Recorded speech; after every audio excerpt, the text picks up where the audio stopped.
También conocido como Sarita en Venezuela o Cupido en Colombia, es un sencillo ritual ya algo antiguo que, hoy en día, ha ganado auge en las escuelas. Según la tradición venezolana, Sarita es el nombre del espíritu vengativo de una mujer indígena que, con ayuda del diablo, puede verlo todo y contestar a tus dudas si juegas con ella. Según el punto de vista colombiano, este juego atrae algún demonio a modo de invocación. Todo lo necesario para la práctica son 2 monedas de igual valor. Por seguridad y para mayor diversión se suele jugar en compañía. Ambas monedas son lanzadas junto a la pregunta que abre el juego, iniciada ya sea con el nombre Sarita o Cupido. ¿Puedo entrar? Hay 3 respuestas posibles. Si ambas monedas muestran cara, es un sí. Si una moneda cae en cara y la otra en cruz, es un tal vez. Si ambas monedas marcan cruz, es un no. Si la respuesta a la entrada es positiva, se te permite seguir preguntando. Una vez logres entrar, puedes consultar a las monedas cualquier cosa que se responda con aquellas 3 opciones, como pasaré el examen, tendré pareja, mi madre se curará. Hay, sin embargo, cuestiones que es mejor no realizar en este juego. Preguntas como, ¿puedes manifestarte?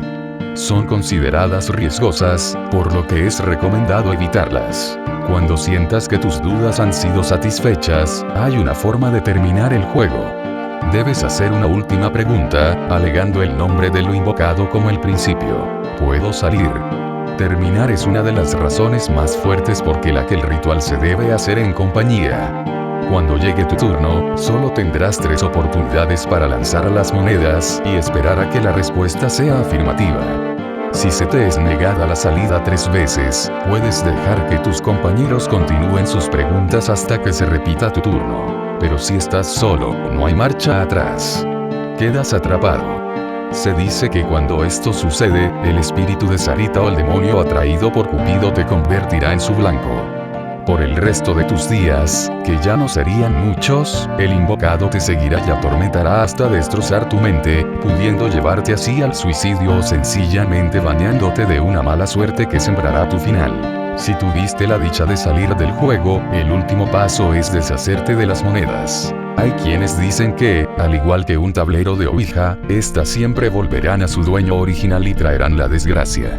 Es por eso que debes tener cuidado, pues quien juega con el diablo nunca sale ileso.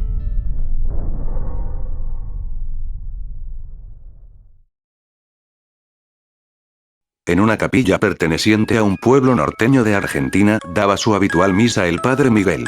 Párroco de la misma desde hacía mucho tiempo, y muy querido por los pocos habitantes que vivían en ese pueblo, que a pesar de ser muy chico, su cálida gente no dejaba de concurrir todos los domingos en la capilla para participar de la misa que él mismo llevaba a cabo. Como dicen comúnmente, pueblo chico, infierno grande, y les explicaré por qué.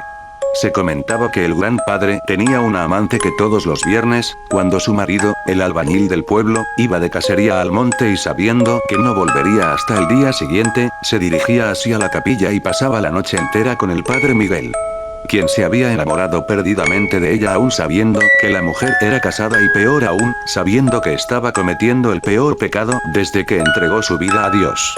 Pero el secreto debía guardarse bajo 7 llaves porque ambos sabían los riesgos que corrían si alguien se enteraba de la relación que tenían.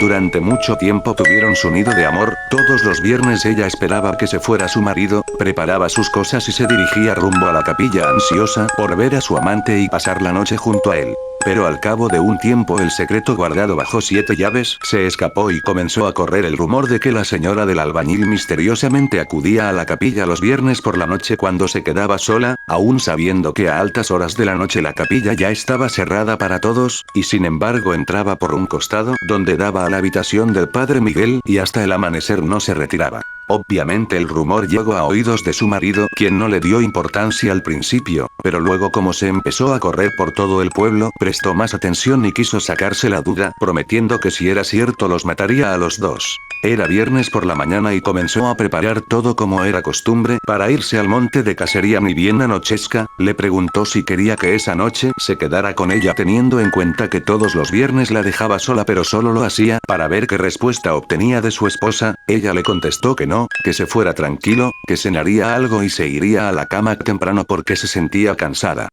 Todo transcurrió con normalidad durante la tarde, llegado el momento alistó sus cosas, le dio un beso a su mujer y salió con rumbo al monte como todos los viernes. Ella esperó unos minutos y comenzó a cambiarse, también como todos los viernes, iba a encontrarse con su amor secreto, al menos eso creía, que aún era su amor secreto. Salió con destino a la capilla donde la esperaba el padre, cuando llegó golpeó 2 veces la puerta como de costumbre y nadie salió, volvió a golpear con insistencia y la puerta se abrió sola como si alguien ya le hubiese quitado la llave.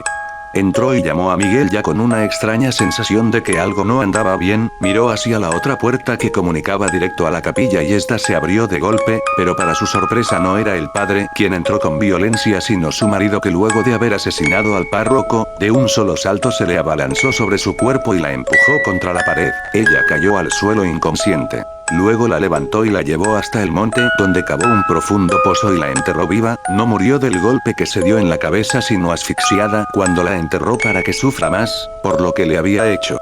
Al padre previo a que ella llegara a la capilla, le había cortado la cabeza con un machete que solía llevar en su casería. Cavó otro pozo al lado de donde había enterrado a su mujer, se dirigió nuevamente a la capilla y sacó el cuerpo del cura para luego enterrarlo uno al lado del otro. Hizo una cruz con un pedazo de madera y lo clavó justo en el centro de los dos, se cortó la punta del dedo y con su propia sangre escribió en la cruz traidores. Pasaron muchos años, pero aún queda en el pueblo la historia de aquella época del cura y su amante que fueron asesinados a sangre fría, y dicen por ahí que si pasas por el lugar a altas horas de la noche puedes ver al padre Miguel caminando por el monte en busca de su cabeza y buscando venganza con toda su furia contra todo aquel que encuentre en su camino.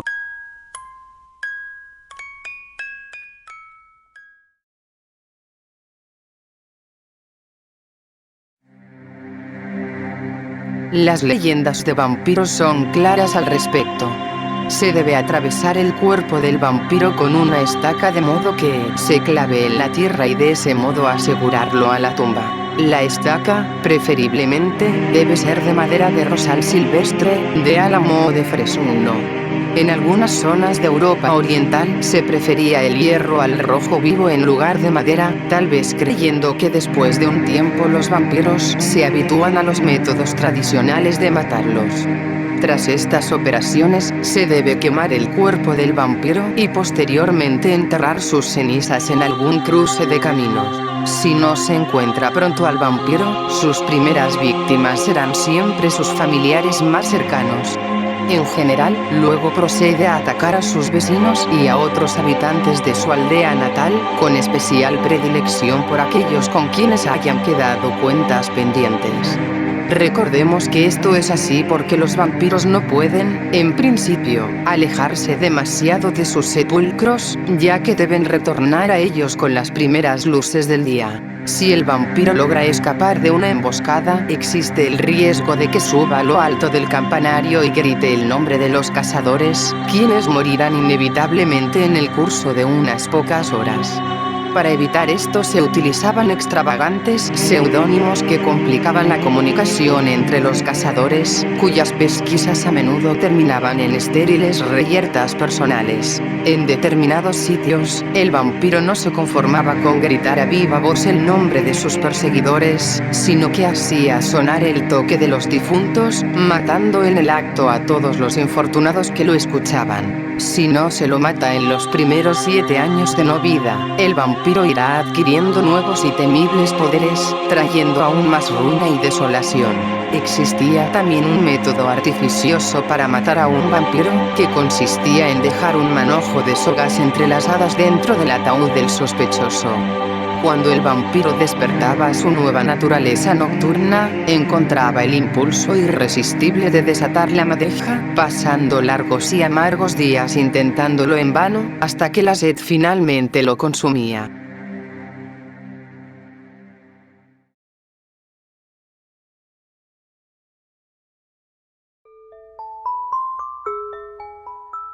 Ve hacia algún baño de alto tráfico. Debe ser un baño donde haya estado mucha gente, o no habrá la suficiente energía latente residual para poder hacer esto. El baño de un hotel es perfecto. Asegúrate que sea después de las 00, y asegúrate de que lleves 2 cigarrillos. Entre más fuertes sean los cigarros, más probabilidades de éxito tendrás. Siéntate a oscuras y fúmate uno de los cigarrillos. Asegúrate de que haya un espejo y que puedas ver tu reflejo siempre. La cereza del cigarrillo encendido te debe dar la luz suficiente para esto. Cuando te hayas fumado más o menos 3/4 del cigarrillo, el cuarto deberá estar lleno de humo. Tus ojos probablemente se pondrán llorosos, pero no parpadees. No quites la vista de tu reflejo en el espejo por nada del mundo. Si parpadeas, todo lo que hayas hecho hasta ahora será en vano. Te darás cuenta de que tu reflejo se desvanecerá en la oscuridad. Sin embargo, la cereza del cigarro se separará en 2 ojos rojos. El humo del cuarto se empezará a condensar, y antes de que te des cuenta de lo que ha pasado, una figura estará sentada a tu lado. Te pedirá un cigarrillo, esta es la razón por la que te pedí que trajeras 2. Dale el cigarro a la figura, el cual se encenderá por sí solo en cuanto lo lleve a su boca. En este momento, puedes preguntarle lo que tú quieras, y siempre te dirá la verdad. Cualquier cosa que se te ocurra. Asegúrate de estar pendiente de cuánto ha fumado del cigarrillo. Cuando esté a punto de terminarse el cigarro, el humo de tu cigarro empezará a definir más de sus facciones, haciéndolo más material que etéreo. En este momento, párate y arráncale sus ojos de un movimiento. La figura deberá estar en su mayoría en humo, así que tus manos atravesarán su cabeza. Si dejas que termine su cigarro, él te atacará, seguramente tomando tu vida. La figura gritará y te insultará, y la mano con la que arrebataste sus ojos arderá intensamente. No abras tu mano. Aunque los ojos se hayan casi desvanecido, pueden aún ver.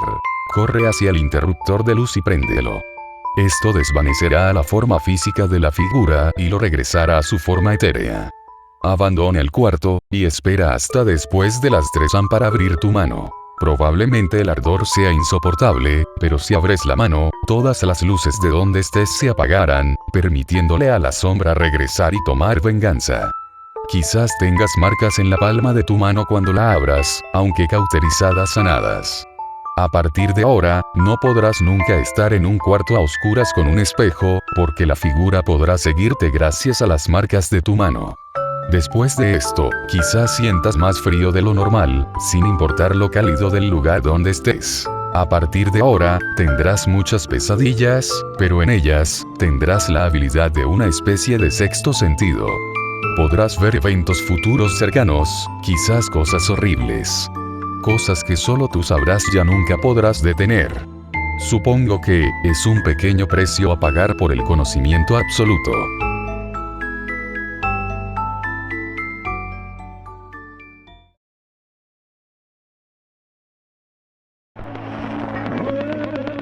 En el corazón de las montañas rocosas, se encuentra un bosque de árboles que crecen en un círculo perfecto. Una arboleda que, aparte de esta rareza geométrica, parece perfectamente inocua desde el exterior. Si tienes que poner un pie en este bosque, el interior es tan oscuro como una noche sin luna, incluso en un día de verano con abundante luz solar. Los que han vagado por error en el bosque no son capaces de contar lo que sucede en el interior, muchos simplemente nunca salen. Sin embargo, si usted es muy valiente o muy tonto, puede intentar acampar en el bosque. Ir con los ojos cerrados y bien apretados, acostarse en su saco de dormir, y no importa lo que se oiga, no importa lo que sientas, no lo sabrás de nuevo. Si de alguna manera te las arreglas para encontrar el camino antes de la arboleda toma tu cordura o su vida, usted despertará en el medio de la noche a la luz del sol en un medio de un bosque.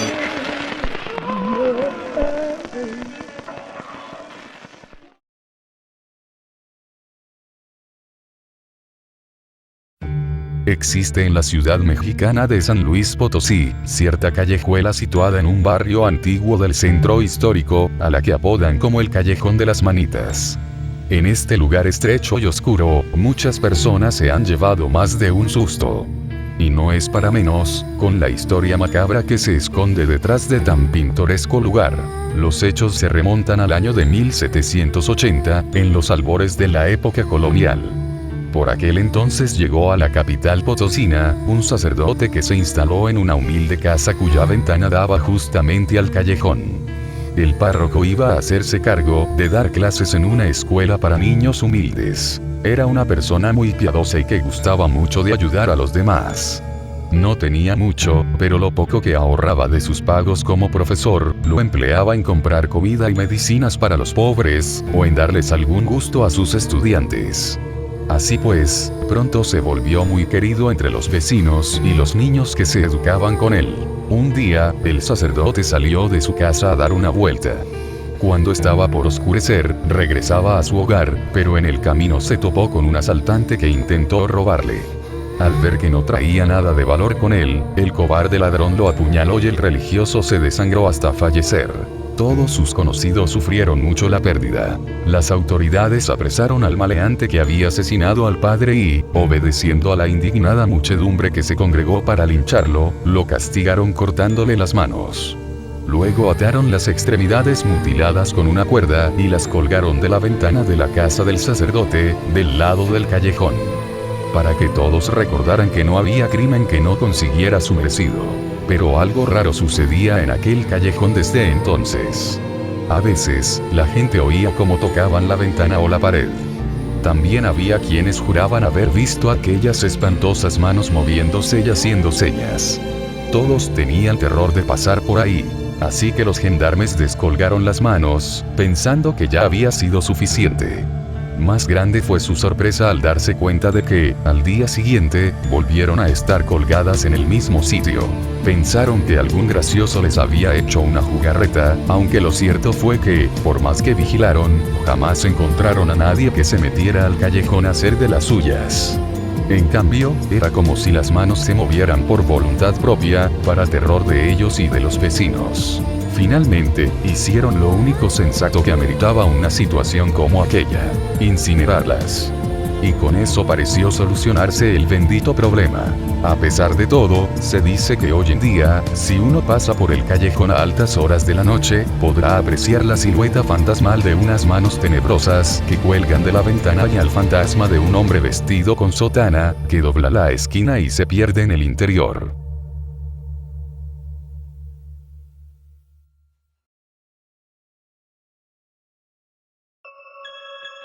Paula había bebido más de la cuenta, por lo que aquella noche regresaría temprano a casa.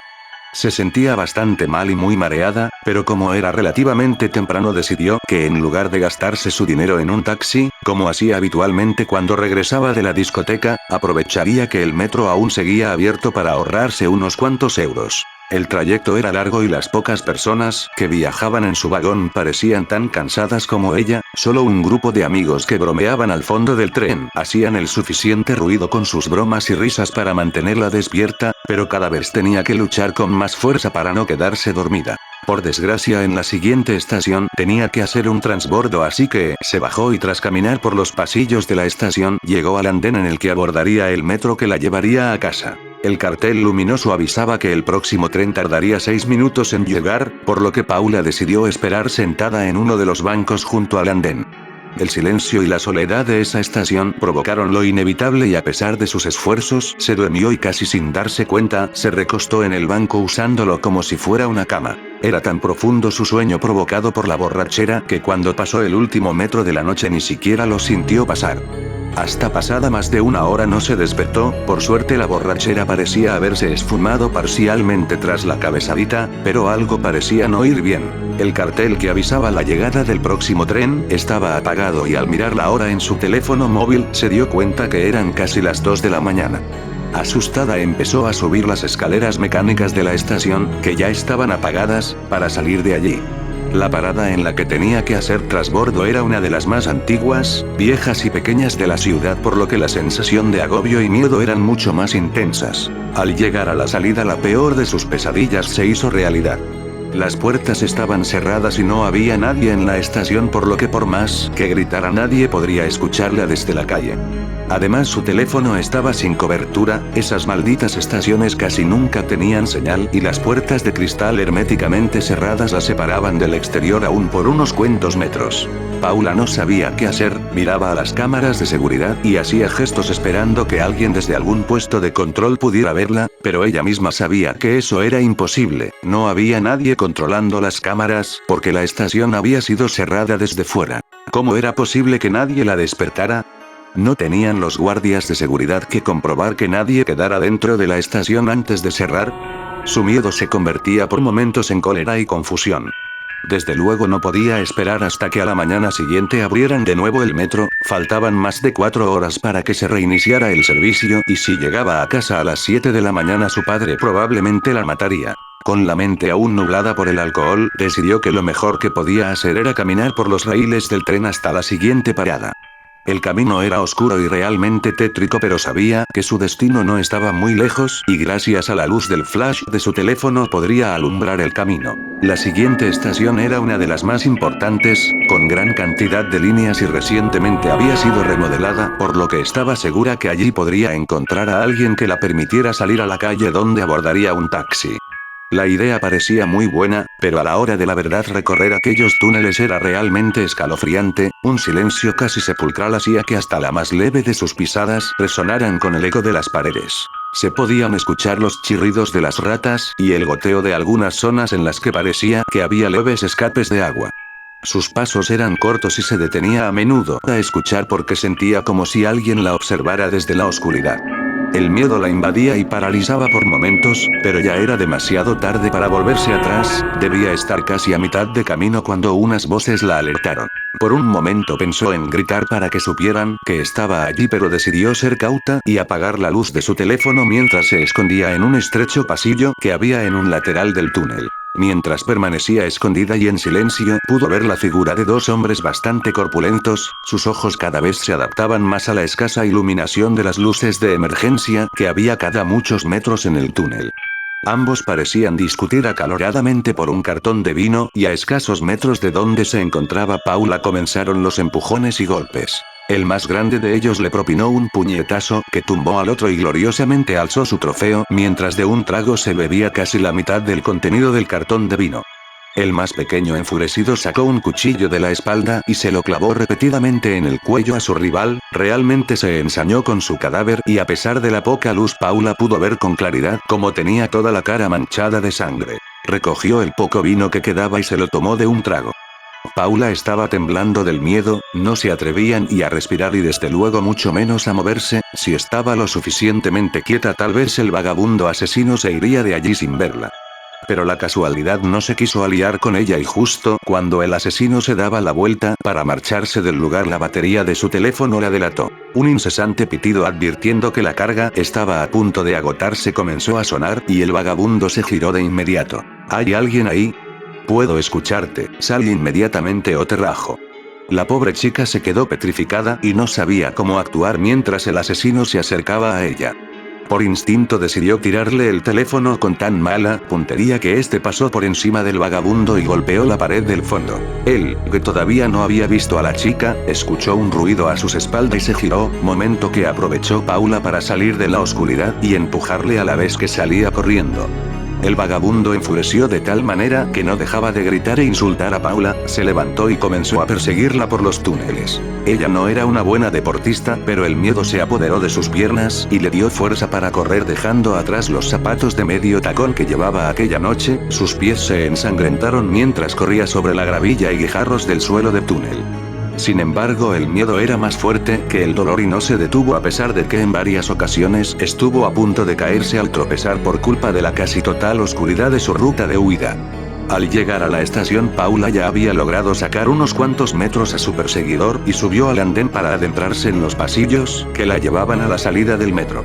A sus piernas empezaban a fallarle las fuerzas, pero no se podía parar a descansar así que casi extenuada, subió el último tramo de escaleras. Lo que vio allí la heló la sangre, la estación estaba al igual que la anterior cerrada y no parecía haber nadie, comenzó a gritar desesperada, a gesticular a las cámaras y golpear las puertas.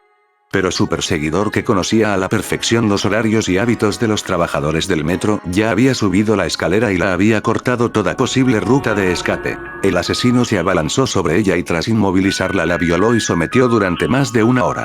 Cuando había saciado todos sus apetitos sexuales, sacó de nuevo el oxidado y ensangrentado cuchillo con el que había matado al otro vagabundo y se lo hundió repetidamente en el pecho hasta que Paula dejó de patalear y murió con una horrible expresión de terror en su rostro. Al día siguiente los trabajadores se encontraron con un surco de sangre que se perdía en la profundidad del túnel. Asustados deciden revisar las cintas de vídeo que grabaron esa noche y pudieron observar la desgarradora escena de la violación y asesinato y cómo el vagabundo arrastraba el cuerpo de Paula dejándolo caer escaleras abajo para de nuevo arrastrarlo hasta la oscuridad de las vías del tren. La policía localizó los dos cuerpos, pero no encontraron ni rastro del asesino, del cual se dice que todavía utiliza los túneles del subterráneo para esconderse de noche.